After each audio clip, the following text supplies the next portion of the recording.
आखिर सब कुछ शुरू कैसे हुआ? ना सूरज था, ना पृथ्वी, ना समय था, ना स्थान। फिर भी अचानक एक पल में पूरा ब्रह्मांड जन्म ले लेता है। एक ऐसा धमाका जिससे ना केवल सितारे बल्कि खुद समय और अंतरिक्ष का निर्माण हुआ। इस रहस्यमयी घटना को कहते हैं बिग बैंग थ्योरी। आज की इस वीडियो में हम आपको पूरी साइंटिफिक थ्योरी बताएंगे, शुरुआत से अब तक। तो चलिए करते हैं टाइम ट्रैवल ब्रह्मांड की शुरुआत में। बिग बैंग थ्योरी क्या है? बिग बैंग थ्योरी के अनुसार करीब 13.8 अरब वर्ष पहले हमारा पूरा ब्रह्मांड एक सिंगुलैरिटी में सिमटा हुआ था, यानी बहुत ज्यादा डेंस और टेम्परेचर वाला एक छोटा सा बिंदु। फिर अचानक एक धमाके जैसी घटना हुई और उसी से स्पेस, टाइम, एनर्जी और मैटर का जन्म हुआ। ये कोई धमाका नहीं था, ये जो बम जैसा फटा, बल्कि एक तेजी से फैलता हुआ विस्तार था। आइए अब इसके एविडेंस को देखते हैं। Galaxy redshift. एडविन हब्बल ने 1929 में देखा कि सारी गैलेक्सीज हमसे दूर जा रही है, यानी ब्रह्मांड फैल रहा है। नेक्स्ट एविडेंस है कॉस्मिक माइक्रोवेव बैकग्राउंड रेडिएशन। 1965 में दो वैज्ञानिकों ने ब्रह्मांड की गूंज पकड़ी। माइक्रोवेव रेडिएशन जो पूरे यूनिवर्स में फैली हुई है, ये बिग बैंग के तुरंत बाद की रोशनी होती है। नेक्स्ट एविडेंस है हाइड्रोजन एंड हीलियम की मात्रा। ब्रह्मांड में 75% हाइड्रोजन और 25% हीलियम है, जो एकदम वैसी ही है जैसे बिग बैंग के बाद न्यूक्लियोसिंथेसिस से बनी हो। अब देखते हैं बिग बैंग के तुरंत बाद क्या हुआ था। 10⁻⁻43 सेकेंड, इसे प्लांक टाइम कहते हैं। उस समय तक क्वांटम ग्रेविटी काम करती थी।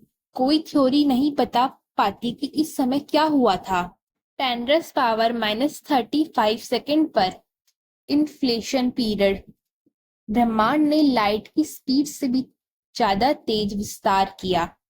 10⁻⁻6 सेकेंड पर क्वार्क्स और ग्लूऑन बनने लगे।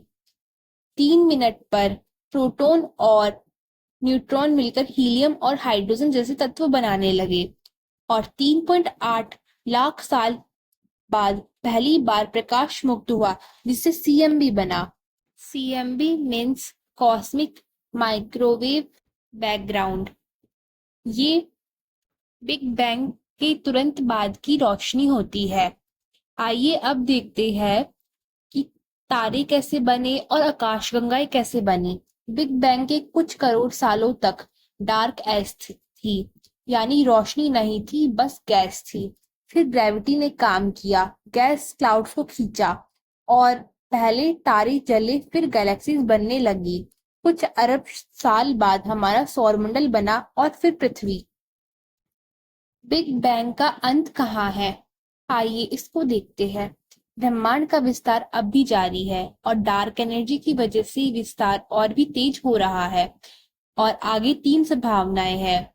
बिग फ्रीज, जब सब कुछ दूर दूर हो जाएगा और एनर्जी खत्म हो जाएगी। बिग क्रंच, ब्रह्मांड सिकुड़ जाएगा और सिंगुलैरिटी में समा जाएगा। बिग रिप, डार्क एनर्जी इतना तेज हो जाएगी कि एटम भी फटने लगेंगे। क्या पहले भी बिग बैंग हुआ था?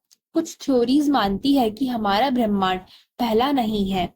साइक्लिक यूनिवर्स के अनुसार हर बिग क्रंच के बाद फिर एक नया बिग बैंग होता है, यानी हम एक इन्फिनेटिव साइकिल में है। कुछ वैज्ञानिक तो ये भी मानते हैं कि हम मल्टीवर्स का हिस्सा है, जहां हर बिग बैंग से एक नया यूनिवर्स पैदा होता है। बिग बैंग थ्योरी सिर्फ ब्रह्मांड की शुरुआत नहीं बताती, ये हमें हमारी जगह समझने में मदद करती है। हम सब तारे, ग्रह, आप और मैं, सब किसी पुराने तारे की राख से बने हैं। जैसा कि कार्ल सेगन ने कहा है, we are made of stuff. तो अगली बार जब आप रात में आसमान देखें तो जानिए कि वो तारे, वो रोशनी 13 अरब साल पुराने धमाके की कहानी कह रहे हैं। अगर आपको ये वीडियो अच्छी लगी तो लाइक करें, चैनल को सब्सक्राइब करें।